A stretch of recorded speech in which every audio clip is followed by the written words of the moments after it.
Multidom. Um programa de multigente, multicoisas, multiassuntos para você e toda a sua família. Apresentação: Marta Padovese.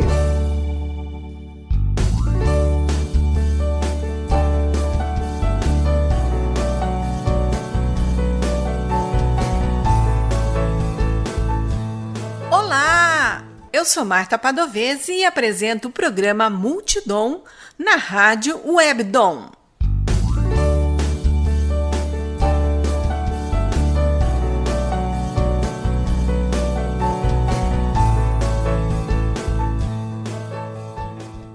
O bate-papo de hoje é com Rodrigo Defante. Ele é formado em Tecnologia de Processamento de Dados pela FATEC e com MBA em Gestão e Estratégia de Empresa pela Unicamp. Atua na área de Tecnologia da Informação há 30 anos e 20 anos focado em Segurança da Informação. Criou projetos em empresas como NET, SESI, CPFL, Unicamp e em mais de 500 empresas. Ele é sócio da Protega Managed Cybersecurity. Olá, Rodrigo, tudo bem? Olá, Marta. Tudo bem você? Tudo em ordem. Rodrigo, fala um pouco da empresa Protega Security, que pelo nome a gente vê que é uma empresa que protege alguma coisa. E o que ela protege? Legal, Marta. É bom você perguntar sobre isso, porque às vezes tem um pouco de confusão. Segurança é amplo, mas a Protega ela tem o foco de trabalhar a segurança de ativos digitais de uma empresa. Então, tudo que se refere à segurança digital, tanto de ativos, como a gente fala de dados, a gente fala de ativos, a gente está falando de dados, ou está falando sobre a infraestrutura de tecnologia dessa empresa. Hoje, este é o foco da Protega. Existem várias ameaças para uma empresa. A gente conhece bastante o hackers, o vírus. Quais outras ameaças existem para uma pessoa que está usando um computador, ou seja, um celular? Dá para você descrever algumas mais, porque deve ter bastante. Tem várias. No nosso foco no campo empresarial, principalmente, a gente tem, por exemplo, segredos industriais que precisam ser preservados.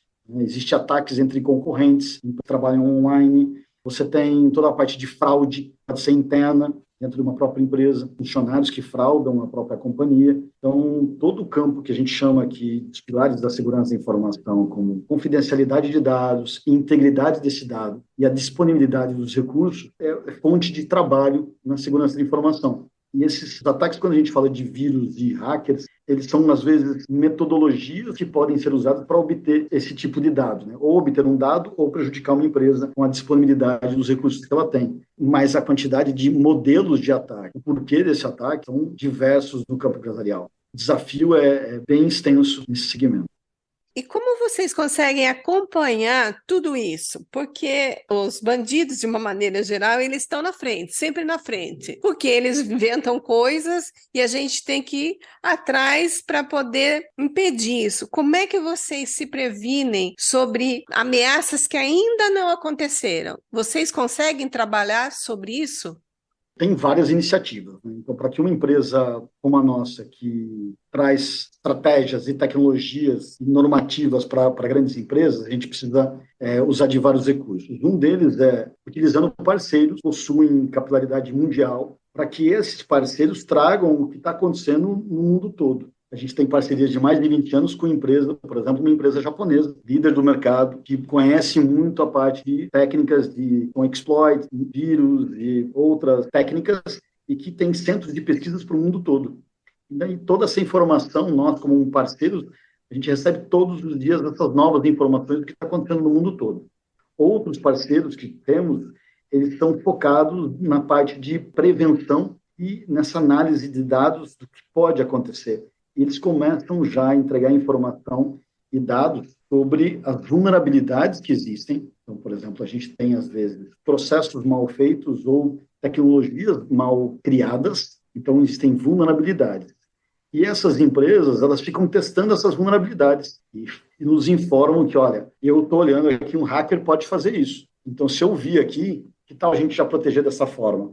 Então, a gente chama de ethical hacker. Muitas empresas, muitas companhias que trabalham no modelo ethical hacker conseguem fazer o mesmo procedimento que um hacker faria. A gente tem tempo de arrumar a casa dos nossos clientes antes de realmente um hacker trabalhar. Então, essas acho que são as principais. Claro que todo um time que a gente tem hoje, são mais de 100 pessoas que estudam o tempo todo, né? Respira a segurança da informação. Então, a gente está vendo o que está acontecendo no mercado nacional também. Tem empresas do Brasil especializadas para esse tipo de entendimento. Por exemplo, a fraude do boleto bancário. Isso é muito comum, uma empresa receber um boleto e achar que está pagando um fornecedor, mas ele está pagando um atacante, fraudador. E isso só tem no Brasil, né? Boleto bancário é praticamente Brasil. E existem empresas, parceiros nossos, que estudam isso o tempo todo e a gente traz esse conhecimento desse parceiro para dentro do nosso dia a dia. Esses acho que são principais aí, vertentes de informação que a gente precisa ter para conseguir entregar segurança de verdade para o nosso cliente. Pelo menos conseguir entregar aí 99% aí de confiança nessa segurança. Você falou 99%. Isso significa que 100% de segurança é impossível? Praticamente impossível. Uma das coisas que a gente usa, um mantra que a gente usa, até para os nossos clientes, não é se ele será atacado ou invadido. É quando ele será atacado e invadido. E daí o nosso trabalho é saber criar um processo para que ele se recupere rapidamente e que esse ataque seja muito reduzido. Por que a gente entende hoje que a complexidade, o tamanho dessas empresas é tão grande que você eliminar todas as vulnerabilidades ou todo o escopo de possíveis ataques é extremamente difícil. Então, sempre vai haver uma pequena brecha. E se um atacante muito dedicado, hoje em dia existem quadrilhas, existem corporações de atacantes pelo mundo todo, e são especialistas e, às vezes, se eles colocam uma empresa na mira para um ataque, é muito difícil você realmente bloquear totalmente. Mas, quando você tem uma boa estratégia, você tem boas tecnologias, bons processos, você consegue identificar rapidamente e bloquear rapidamente e deixar o atacante, ou então esse ataque ser muito pequeno para a corporação, de uma forma que ela não vai ter impactos grandes, ou ela possa recuperar rapidamente.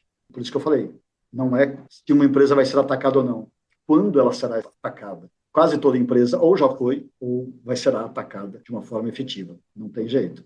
Eu levo muito a analogia para o nosso dia a dia da nossa casa. Então, a gente cria N barreiras para a nossa casa. Mas a hora que você contrata uma empresa de segurança, ela vai identificar uma quantidade de vulnerabilidades no seu dia a dia e sempre vai ter uma brecha. E se alguém fala assim, não, eu quero assaltar a casa da Marta, quero lá porque ela tem algo que é valor para mim, a gente teria que morar num condomínio fechado, teria que ter segurança armado junto com você, no carro blindado, com procedimentos de segurança muito bem montados. E a gente, às vezes, não consegue colocar isso no dia a dia. Então, funciona a mesma coisa para uma empresa. E aí as empresas aceitam um certo nível de risco. Então, quando a gente apresenta para um cliente, para uma empresa, um projeto, ela vai aceitar um nível de risco maior ou menor. Vamos pensar, Marta, você teve um assalto na sua casa e você quer falar assim, nunca mais eu quero ser assaltada na minha vida. Qual é o investimento que você estaria disposta a fazer para nunca mais ser assaltado? Às vezes fica muito caro. E hoje você aceita um nível de risco. Não, tudo bem, eu não vou ter um guarda aqui, uma guarita na minha frente da minha casa. Vai ficar caro, né, incômodo. A operação do dia a dia, né? O dia a dia pode ser chato, que daí a guarita vai ter que abrir um portão para depois abrir o outro, né? Você fica no meinho, né? Todo um procedimento de segurança que a gente pode fazer. Então a operação do dia a dia fica ruim, o seu dia a dia fica ruim, o seu gasto fica alto. E as empresas são a mesma coisa. Então a gente apresenta para as empresas, olha, se você quiser totalmente seguro, 100% de segurança, vai ficar caro. Às vezes a operação do dia a dia pode ser dificultada, difícil você ter total liberdade que a gente quer, praticidade, com extrema segurança. E daí ela escolhe qual é o nível de risco que ela quer. E a gente tem certos níveis de riscos que são aceitáveis, assim como hoje na sua casa, imagina que você não colocou guarita ainda, e você aceita um nível de risco de chegar na sua casa, às vezes à noite, tudo meio escuro, não tem o guardinha lá na frente, né, não tem o reconhecimento facial, N coisas, não tem um carro blindado, não sei se você tem carro blindado, mas a gente aceita um pouco de risco, né? E as empresas fazem do mesmo jeito. Essa é a diversão de saber que a gente não está seguro, mas que a gente fez o que entendemos ser o melhor numa prática dentro de uma empresa, dentro, às vezes, do negócio dela, é aceitável ou não. Muita gente fala sobre a segurança da NASA. Você tem ideia de como é a segurança da NASA, desse órgão governamental? Normalmente, segurança também a gente chama de segurança por obscuridade. Então, muitas empresas, inclusive no Brasil, em qualquer lugar, recomenda-se não falar como que é a sua segurança, para que o atacante não saiba como burlar a sua segurança. Então, a NASA, com certeza, a gente não vai saber tudo. O que a gente entende, e que a gente trabalha aqui no Brasil, por exemplo, são extremamente muito bons. Por exemplo, o sistema bancário brasileiro. Então, é um dos mais inovadores, um dos melhores sistemas bancários. E a gente vê pequenos problemas de instabilidade, mas dificilmente a gente ouve, eu acho que não me lembro, de você falar assim, muitos anos, eles falam assim, olha, acho que o saldo da minha conta não bate. O banco teve um problema de hacker lá dentro do banco e tiraram o dinheiro da minha conta. Você tem o problema nosso que a gente tem do nosso celular, de a gente ser clonado, e daí um hacker, e daí conseguir acessar a sua conta. Mas o banco brasileiro nunca houve, praticamente é raro, eu não me lembro, recente, de alguém falar assim, olha, um banco foi invadido e alteraram um dado da conta. Porque nossas contas são totalmente digitais, são ativos digitais. E quando você pensa que a gente consegue fazer isso bem feito aqui, a NASA com certeza consegue fazer bem feito lá. Porém, existem casos antigos já de ataques da NASA. A própria NASA já foi atacado com sucesso. Então, e aí existem boas práticas que a gente imagina que a NASA provavelmente use também. Né? Então, a gente chama de segurança em camadas. Você coloca uma camada de segurança, né? Aí você coloca, às vezes, na mesma camada 2 ou 3 tecnologias. Então, a gente está falando de um firewall. Como a gente podia falar no portão da sua casa. Tem o portão da sua casa e tem a porta, certo? São 2 camadas de acesso. Você poderia estar morando num condomínio fechado. Então, teria uma primeira camada que seria a guarita, e às vezes eu posso ter um portão, e depois eu posso ter a minha porta. Então, uma NASA, um banco, ela trabalha já numa camada de acesso, às vezes com várias camadas nesse acesso. Então, a gente chama de várias tecnologias, várias camadas para isso. Para um tipo, e daí ainda tem várias outras coisas. Né? Tem a inspeção. Então, quando eu entro na guarita, né, lá do condomínio fechado, eles vão me perguntar o que eu vou fazer, quem eu sou e para onde eu vou. E, normalmente, às vezes, ele me acompanha o caminho se eu estou chegando lá no portão da sua casa. Tá chegando no portão da sua casa, se grita lá, né, Marta, deixa eu entrar. E, opa, olho na câmera, às vezes, e, então pode vir. Aí você vai bater na porta, aí você vai olhar pelo olho mágico. Na segurança da informação, a gente vai ter a mesma coisa. Eu tenho as camadas de barreiras de portas, que são os firewalls, que eles abrem ou fecham portas, e depois eu tenho a inspeção desse tráfego. Esse tráfego está falando, olha, para onde eu vou? Eu vou acessar um dado X. Quem é essa pessoa que está acessando? O que ela está fazendo aqui? Ela realmente veio fazer isso ou veio fazer outra coisa? Aí a gente tem essas camadinhas de segurança. E uma NASA, com certeza, tem muitas camadas. Portas mais fechadas, muito menos abertas do mundo, e várias camadas de segurança e várias inspeções que acontecem ao mesmo tempo. A gente tem uma ideia, saber exatamente, ninguém vai falar. Por questões de segurança mesmo, como você disse. Exatamente. Você ouve o programa Multidom, apresentação Marta Padovese. O bate-papo de hoje é com Rodrigo Defante, sócio da Protega Managed Cybersecurity. Vamos falar de nós, pobres mortais, dos usuários de computador, de celular. Nós sofremos dia a dia fraudes, tentativa de clonagem, etc. Dá dica para a gente, Rodrigo, de como a gente pode se proteger minimamente para manter nosso celular seguro, nosso computador seguro. A gente não precisa de tecnologia danada para seguro. Né? A gente pode ter tecnologia simples, coisas básicas que a gente pode ter no nosso equipamento que vai deixar a gente seguro. Então, quando a gente fala de computador e celular, as 2 premissas básicas é a gente estar com softwares autorizados e atualizados. Então, o Windows do seu computador ser um Windows original, são Windows que se atualiza, para que a gente não tenha o Windows ou o Linux, o sistema operacional desse computador, ele precisa estar atualizado, porque são descobertos, toda aquela equipe que previne ataques, ela descobre que o Windows, de repente, está vulnerável, a Microsoft atualiza o seu Windows para você. Olha, isso aqui pode ser usado por um atacante. Você precisa atualizar. Se você não tem Windows original, você não consegue ter essa camada de proteção proativa, que a Microsoft própria descobriu. Outra coisa é a parte de antivírus. Comum, às vezes gratuitos, vão servir para o nosso dia a dia em casa. Windows funcionando corretamente e antivírus, e a mesma coisa no celular. Hoje a gente pode ter sempre atualizado o nosso Android, ou o iOS da Apple atualizado, e, no caso do Android, antivírus, dá para ter funcionando. Porém, Marta, eu acho que, gosto de fazer muita analogia, que simplifica para a gente o trabalho, você, por exemplo, no dia a dia, 30, 40 anos atrás, quando a gente não tinha computador e não tinha celular, a gente falava o quê para as crianças? Só não fale com estranhos, não aceita nada de ninguém, sempre desconfia de um negócio muito bom, de uma oferta, que alguém vai querer dar um golpe. Você está no bar, você está em alguma conversa, em algum lugar, sempre tem alguém que vai golpe do bilhete premiado. Então, o maior problema nosso é o mesmo problema que a gente tem 50 anos atrás. Ou é confiar demais nas pessoas, ou achar que a gente é mais esperto do que as outras pessoas e cair num golpe.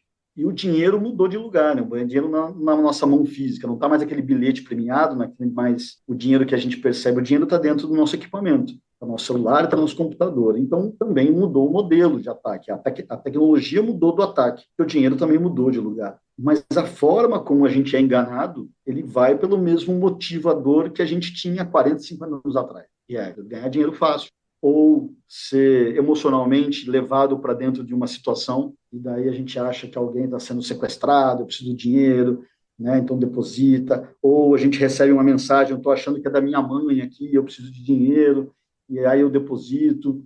Então, a tecnologia, eu acho que ela reflete muito do mundo atual, em termos tecnológicos, mas nós somos pessoas, as mesmas pessoas de 40, 50 anos atrás, e que somos suscetíveis emocionalmente, ou achamos que podemos ganhar dinheiro mais facilmente, uma promoção, e aí a gente vai cair no mesmo conto que era antigamente feito por uma pessoa que me encontrava na rua e agora ela me manda um link no WhatsApp. Só mudou a tecnologia. Então, eu acho que é o maior problema da segurança. O melhor que a gente pode fazer é a gente estar alerta o tempo. Acho que essas são as principais formas da gente não ter ataques. Então, é desconfiar e também checar a informação se é realmente verídica. No caso, você mencionou aí de algum filho, né, algum parente, diz que está precisando de dinheiro lá pelo WhatsApp. É a gente checar essa informação, se ela é real e se de fato o nosso filho, nossa filha, ou sei lá, o parente, foi mesmo sequestrado. Sim, ou até coisas mais simples. Olha, agora está acontecendo, eu já vi ontem, inclusive, uma promoção do Boticário para o Dia das Mulheres. E a hora que você já olha no link, na verdade, não é promoção. Você vai colocar seus dados lá, seu telefone, seus dados, e vai seguir provavelmente por algum roubo, ou de dados, ou de realmente de pedir algum depósito. Eu não consegui estudar, que chegou ontem para mim, no finalzinho da tarde, um tipo de ataque que já aconteceu, o mesmo modelo já acontece, e é você conseguir achar que está tendo uma promoção e me cadastrar numa promoção, e na verdade a promoção não existe. Esse dia a dia aí vai acontecer muito, cada vez maior, esse modelo. Como diria meu tio, esmola demais, o santo tem que desconfiar. Tá vendo? Seu tio, já com muitos anos de idade, já sabia disso porque ele já tinha esse mesmo problema que a gente tem hoje, mas tinha de outra forma. Às vezes o vendedor que chegava na lojinha dele falava assim, não, eu vou te dar um monte de coisa, vamos fechar negócio, mas eu vou te dar um monte de coisa. Ele já ficava desconfiado, uma coisa tem de errado. Nenhuma pessoa trabalha de graça. Alguém oferecer algo gratuito, a gente tem que desconfiar. Por que essa pessoa está me oferecendo algo de graça? Ela não vai ganhar nada mesmo com isso? O que ela ganha? Ela ganha os nossos dados, nossas informações pessoais. E tem, claro, formas lícitas de fazer isso, não tem problema. Você quer cadastrar no cartão Fidelidade da farmácia X? Então, legal, vamos fazer aqui um seu cadastro. Você está aceitando as condições. Você vai ter algum desconto na farmácia, X% de desconto em alguns produtos em troca dos seus dados. É um processo de compra e venda, claro, que deve ser bem transparente por todos os lados. Mas, muitas vezes, a gente está sendo enganado. O uso desse dado depois que a gente tem que tomar cuidado. Eu posso estar nessa campanha fake de uma loja que é fake, né? Então ele está roubando meus dados, mas ele vai usar para quê depois? Provavelmente para um outro ataque. Pega meu dado, agora com uma promoção, que na verdade não vai acontecer uma promoção, mas ele pegou meu dado, mas depois ele vai vender para um atacante que realmente vai criar um ataque, vai ter danos para os meus dados e normalmente para o meu dinheiro também. No caso da farmácia ou do supermercado ou qualquer outra loja, né, estabelecimento comercial, que a gente forneça os nossos dados, existe a Lei de Proteção de Dados. Rodrigo, explique brevemente o que é essa Lei de Proteção de Dados. Essa lei visa colocar um pouco de regulamentação em como as empresas colhem nossos dados e como eles tratam nossos dados. Então, não há nenhum problema Então, a gente vê a mesma prática acontecendo. 5, 6 anos, a gente, por exemplo, da farmácia, mas em outros segmentos, que a gente vai num certo estabelecimento, todo mundo pega, olha, quer fazer a carteirinha, a fidelidade, etc. E essa prática continua. O que acontecia? Como é que essa empresa depois usava o meu dado? Normalmente, muitas empresas vendiam para parceiros os meus dados. Eu não sabia que esse parceiro ia fazer depois. Também existia o quê? Se eu quisesse não ter mais ser incomodado por spam ou por ligação do telemarketing daquela empresa, eu não tinha garantia jurídica nenhuma. Então, a LGPD veio para ter uma garantia jurídica de quando eu me sentir, por exemplo, incomodado ou não quiser entregar os meus dados, eu ser claro e transparente. Então, uma empresa pode coletar os dados? Pode. A lei permite que qualquer empresa colete meus dados sensíveis, mas ela tem que ser clara no que ela vai usar os meus dados. Ela vai compartilhar isso com parceiros, sim ou não? E também, se eu quiser ser esquecido por aquela empresa, olha, eu quero que você retire meus dados, não? E ela é obrigada a retirar. E ainda existe um órgão regulamentador que vai monitorar se essa empresa, por exemplo, teve um vazamento de dados e vai ser multada, porque ela não cuidou bem do meu dado que eu autorizei ela ficar. Tem que cuidar bem. Se ela for atacada e tiver um vazamento, ela vai ser multada. Então, a lei trouxe uma linha muito importante desse trabalho com dados. As coisas mais valiosas hoje são os dados. Então, a lei fez com que as empresas hoje se preocupam mais, e tem muita empresa hoje que deixa de coletar dado, que antigamente coletava, porque ele vai falar assim, por que eu vou coletar um dado sensível se depois eu tenho que ficar cuidando desse dado? Então, não compensa. O risco que eu tenho de ficar com esse dado, então eu não coleto. É mais fácil não pegar. Antigamente, o cara precisava de um monte de dados, hoje não. Eu quero só o seu nome, o seu CPF, só porque eu preciso ali fazer um acesso mínimo de identificação, mas eu não quero saber se você tem 3 filhos, se você tem um filho, se você viajou, se não viajou, né? Não preciso saber. A maior contribuição da LGPD foi essa, foi com que o uso dos dados seja de forma responsável. Mas tem um longo caminho ainda para ficar bom ainda. 2 anos que a gente está com a lei, ainda é um caminho, 2 ou 3 anos. Como qualquer lei no Brasil, muitas vezes demora um pouquinho para pegar, vai ter muita multa acontecendo ainda, e a maturidade vai demorar um pouquinho para chegar. Mas estamos no caminho. Eu agradeço ao Rodrigo Defante, que é um dos sócios da Protega Security, que bateu um papo aqui no Multidom. Obrigada, Rodrigo, pela entrevista, pelo bate-papo e pelas dicas. Eu que agradeço, Marta, o tempo, agradeço a oportunidade de poder, quem sabe, ajudar um pouco as pessoas a ficarem mais confortáveis no mundo digital, porque é essencial que a gente se adapte a esse mundo para a gente poder aproveitar também as coisas boas. Então, vamos usar, dá para usar, é confiável, tomar um pouco de cuidado só, faz parte.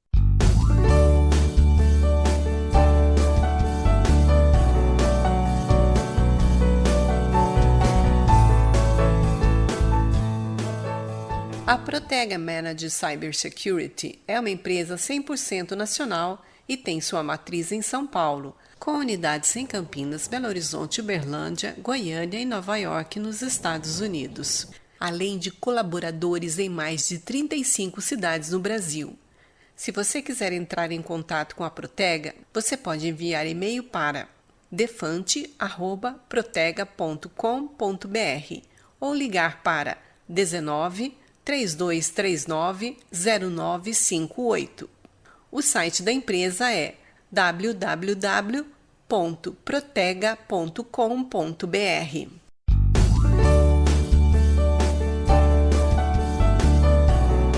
Quer entrar em contato conosco, deixar um recado ou ouvir de novo? Acesse www.radiowebdom.com ou envie seu e-mail para radiowebdom@gmail.com. Você também pode entrar em contato conosco pelo Instagram e Facebook Marta Padovese. O programa Multidom tem o apoio da Rádio Webdom. Produção e apresentação Marta Padovese. Edição de áudio Heraldo Vaz e Marta Padovese. Direção-geral, jornalista Fátima Franco.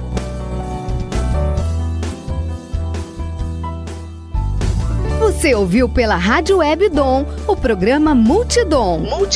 Um programa para você e toda a sua família. Apresentação Marta Padovese.